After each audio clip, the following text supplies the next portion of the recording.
Hi, I'm Holly Harris from Spinning the Blues on WUMB, and tonight our special guests are new riders of the Purple Sage. We're going to be speaking to some of the members and hearing them live in the studio. Very excited because right now Mr. Buddy Cage is here live with me, and we're going to find out what he's been up to, which has been a lot of things. So stick with us. Well, hi, I'm so glad you're here, Buddy. I'm so glad to be speaking with you, and I'm going to hear you a little bit later. I have so many questions to ask you. How's the tour going, this little midwinter Christmas tour? We just basically started. This would be the third date. Yeah, so you're going strong. How is the Iron Horse? Wonderful. I've been playing it many, many, many years. Good. With Ian and Sylvia, and then new riders. We came in 1971 through after that, so we've been there ever since Iron Horse started, pretty much. Yeah, it's wonderful. They love you out here. They just it's a love great you. place. And you're spending I know you're going to the cutting room, you're going to some Connecticut, but you're spending some New Year's in Pennsylvania. Tradition. Yes, it's I think the last, gosh, I think 10 years or so we've been doing every year down there with some old promoter friends down there and stuff, Yeah, it's going to be great. Yeah. Tell me about not only, well, I wanted to ask you before that, touring now as opposed to touring, let's say, in the 70s and 80s. How different is the touring now? There's not much difference at all. Okay. I mean, honestly, what would be in the context that I'm trying to think of? Well, I mean, of after the touring. show, or I mean, I don't know. I'm just. Well, there's a difference. Yeah, just thinking, because I'm your contemporary. I don't drink. Mm-hmm. So good for you. Well, when I finish the last note, I'm going to the bus and wind down a bit, get on in the bunk, and I put an earplug in, and I'm done. Congratulations on your sobriety. Oh, thank you. Yeah, it's totally great. That's Great. it's an anonymous program. You know that, right? Yes, but you mentioned it. I didn't mention it at all. Oh, okay. Should we cut But that? so no, but it's okay. It's all right. Okay, okay. Keep going, keep All right. rolling. Yeah, man. All right. So I want to ask about the members in the band right now, because you guys have been together about 10 years, this group, Yeah. right? How did you choose the members, the other members? They chose themselves in a way, because when Johnny, the drummer, had mentioned it, they'd been talking, for the last, seemed like 20 years, people had been talking, saying, why don't you bring back the new riders? And I'm sorry, it's a terrible accent. I don't mean to hurt anybody's feelings. It's, how come, and well, when you start paying me real money, then I might think about it. Absolutely. And nothing changed, except everybody kept yapping off about, well, it's a damn shame you don't bring back a new rider. Take a walk. So, 10 years ago, these 10 years, Johnny and I were playing golf, and he said, he said that famous thing again, about hitting with a driver. I mean, it took him out. And he said, no, seriously, we could get this, I said, look, man, I don't think Nelson's into it. I'm not into it. And if you could get me and Nelson together somewhere, we might be able to do something, And I said, you want to get into this bad enough, man? Here's Nelson's phone number. Give him a call. Try him about 3 a.m., okay? California time, okay? Give him a call. Well, of course, no. This is what you do, yeah. Call him. You got the, So you got the oof, do it. You want it, do it. And then introduce yourself and let you know who, what you want to do and how much you care. You want to get into it and stuff, and see if it makes Nelson's TikTok. It's just wonderful. It really, really is. But you have an illustrious career too. I mean, you have been on the air. Don Kirshner's rock concert. Did you do that? The first one that was ever done was called In Concert. Yes, with the spotlight coming down. Yeah, but it didn't. Didn't say. Yeah. Oh, yeah. That. I but it didn't saw say. that. It didn't say. It wouldn't concert. It wasn't rock concert. No, It's a in different concert thing. with Don Kirshner or something. Yeah, it's in concert. It was done in Brooklyn, at the Yeah. old 49th Theater, Yeah, I think wow. down there, somewhere. It used to be an old boxing gymnasium at one point and stuff. Anyway, I digress. Anyway, this great guy, Dave Wilson, he's still around. Mm-hmm. Was the director, and he worked with us to make sure that we brought real live TV. Brought a whole full 24 board into it instead of those little. We got a little box. We got a mixing Yeah. board here. You know, like Yeah. did the real thing, and it turned out all of us. You know, James Brown. Not James was. Mr. Brown was not. It was. Chuck Berry was on. Mm-hmm. I mean, just tons of old. I was little. I mean, I watched late at night. I watched whenever it was. I was intrigued. Yeah. And then when I It's started, wonderful. it was wonderful. Out of that came Don bought into the whole thing of it. Yeah. And it became Don Kirshner's rock Right. concert. In concert. Then they developed the West Coast version, Right. the Burbank one. Amazing. And I also know you you worked with Anne Murray. Yeah. You know, I don't really sing, and no one wants me to sing. Even my child, when I'd rock her, couldn't talk and said, "Don't sing." But I would try and sing Anne Murray, and so big fan, big fan. Wow. She didn't know much about what was going on either at that time. We were just kids, basically. Yeah. You know, I mean, Yeah.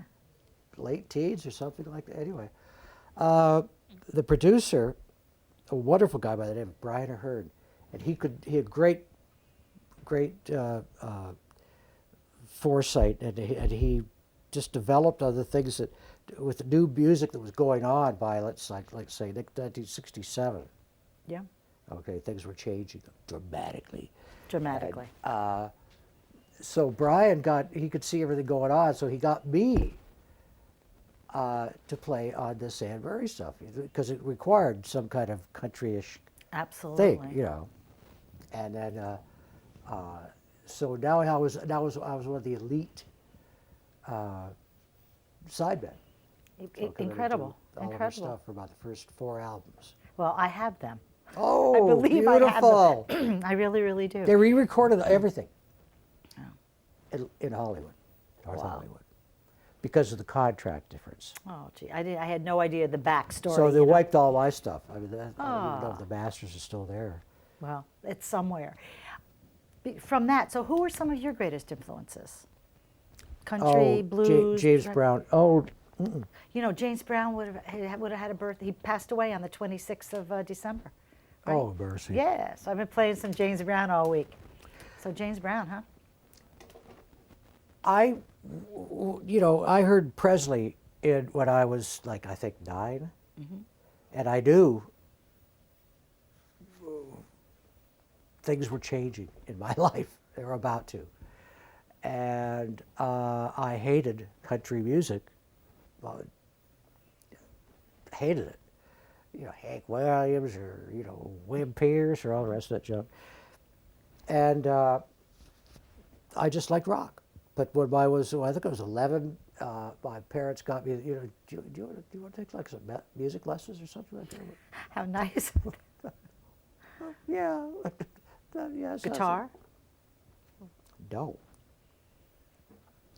Because my hand was too small to really comfortably fit around the neck. Right. But the salesman guy, the door-to-door salesman, the Hoover guy, and he came, and this was another era, right? And he brought this other box, Sears Roebuck, Yeah. and sat at my lap and gave me this thing. He said, see if you can make something out of that. I hit a couple of things, and it was open tuning. I said, yeah. Would you like to learn how to play that? Since my parents were putting the bill Right. on, he said, well, yeah, it's something to do. Right. How interesting. And it just took off. I just started to be real good quick. That's great. It was the right thing. Somehow it gelled. Where was this happening? Where'd you grow up? Well, I'm from California. I'm from Sausalito, California. Okay. Okay, but I lived and worked out many years in Toronto, Canada. That way is the. So when you were 11 and taking these lessons, where was that? Oh, that was in Toronto. That was in Toronto. I was a little kid. Okay. And I just found out when I got to be 12 and 13, 14. I got a pedal steel guitar my dad bought for me, a beginner one, and it seemed to be that if you were going to take this up seriously, like for a job, for a career, oh God, you know, my dad was probably flipping on that one, but he got me the axe, and I started hearing. Where did you hear all the licks that were played on pedal steel? From Nashville. Okay. And it was country, and still lows and, you know, but I had to do it. Now I'm getting big enough to I said, I want to do this for a living. I want to make some money. I have to make my living in country western. You know, I found out what was the best thing about all of that story, that front story, is that I found all these great band leaders that I worked for, little trios or quartets, country western, that they taught me so much, freely gave me stuff, and brought me along. That's wonderful. What a gift. What a gift. Yeah. It was a gift. Yeah, well, very, very cool. Well, let's go back to the new riders. But I actually, before we do that, I know you've done Sirius Radio for a bunch of years. Yeah. Sirius and Sirius. Yes! So, very, very cool. Talk about that briefly. Oh, Meg Griffin got me a gig there when she joined up with them, you know, and she brought me in as one of her jocks, and because she just liked the voice. Fabulous. And I had a bunch of way of talking, a story and talking. You are amazing, I do have to say. Well, she spotted a ringer, you know, and so she put me to work for about 4 years, I guess, you know, till they went. So no, they were already corporate, but they'd lied to us basically. Oh. Yeah, the Sirius. Oh no! Gee, what, really? And the corporation, can you imagine that? But they promised that we were going to be back in control as artists of what we played and how we presented it to the listener, instead of the salesman. Right, running the show. Making the decisions on how it's going to be, where it's going to be played and when. We're not the artists or the creative people. Right. Instead of like what became was 60s FM, which the total, you know, dead air is cool, you know. Dead air is cool. And I love the whole thing, you know, and because we were satellite, I didn't have to watch my language. Right, you could do whatever you wanted. So I could talk frankly with the audience. I bet you were my wonderful. Whole thing. So. Yeah. Well, cool. So they brought me in to start this one station, and then they brought the Grateful Dead station in. Yes. And they wanted me to come in and present it. Mm-hmm. So these script writers, really good writers, really good New York writers, they had me this sheets, you know, and I looked it over. You know, I mean, I'm going to do it cold anyway. Yeah. But I thought, Jesus, for me? You know, so I started doing the thing, and I did it about a take and a half, and it was good. And I said, by the way, incidentally, who did this? And the guy says, oh, I don't know. So I went to see the guys who was my boss, mm-hmm. One of the vice president guys. I said, what? I grabbed the papers in my hand. Who did this? You know, and the guy says, well, a couple of guys worked on it. You know, I said, it's like I wrote it. Yeah. So they got you. The guy says, no, that's exactly what he said. We got you. We knew you. Fabulous. So we could write it like you talk.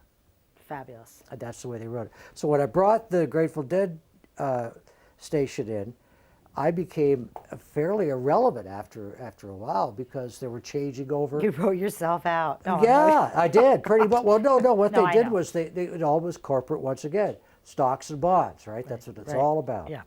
And they brought the competitive a satellite group in XM, DC, XMDC, yeah. And they merged. Well, they got bought out. Yeah. That's how they won. Exactly. They bought them out. Exactly. So at that point, they had so much redundant DJs. Right. So they had to start cutting. You know, I went, Meg went. You know, Meg. some of the blues guys went. Oh yeah. Yeah.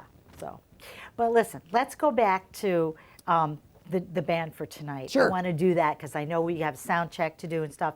I'm very excited about tonight. What can you tell me some of the things you're going to play tonight? Because I know it's going to be a little shorter. You don't know. Okay. I have no idea. Okay. All right. Chuck Berry. No. Okay. Well, I don't sing any of them. Oh no. Okay. So And you I just don't care. You don't care. Okay. I don't so care then what you're gonna do. Okay. You know? So let's talk about these two CDs, which I love dearly.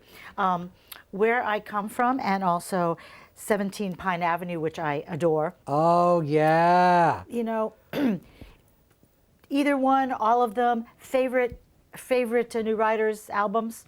I don't have anything like that. Favorites You of like anything. them all. I don't have any. You like no. them all. No, I have no favorites of anything. Okay. But I'll tell you that this one, the 17 Pine Avenue, was that we had completed the first one. I'd done that because we had to, as Right. now we're a current band again, and we had to have something available, and we put that together. And Robert Hunter, the lyricist of the Grateful Dead, had heard that and said he always loved the New Riders. He even liked them better than Grateful Dead, in a way, you know, in his way, because what he wasn't writing for us. Right. So this time, now he's going to write for us. Very special. He just downloaded a whole lot of his lyrics down to, faxed them to Nelson at home, you know. And that was the... And that's how it happened. Well, they're Some of those fabulous. They're songs. beautiful and they're fabulous. What would you like to see for the future, for 2016, for yourself, for New Riders, the Purple Sage? What do you have on tap? Reality or in your mind? I don't have anything on tap. I'll tell you something about what I need, Holly, is I need to keep working. Because, I mean, I get Social Security, but that's not that. Yeah. It only helps. Right. So I need to keep working. Okay. And this is the vehicle. This the is vehicle. the guys I know, you know.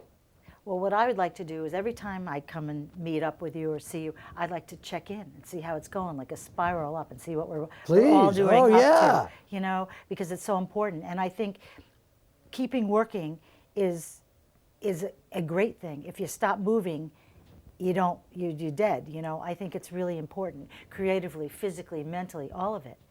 So we want to do this, and we want to keep the New Riders of the Purple Sage riding high. We sure try. Riding high. We're gonna and try. I wish you all the best with this. We're going to go party on tonight, and I can't wait to see the guys and take some pictures. And I wish you personally all the best, because you're a real gift to all of us, and I thank you. Thank you. Thanks, Buddy Holly. Cage. You're See welcome. everybody. Holly Harris here at Don Odells Legends with Buddy Cage, the New Riders of the Purple Sage. Let's go see what's going on stage.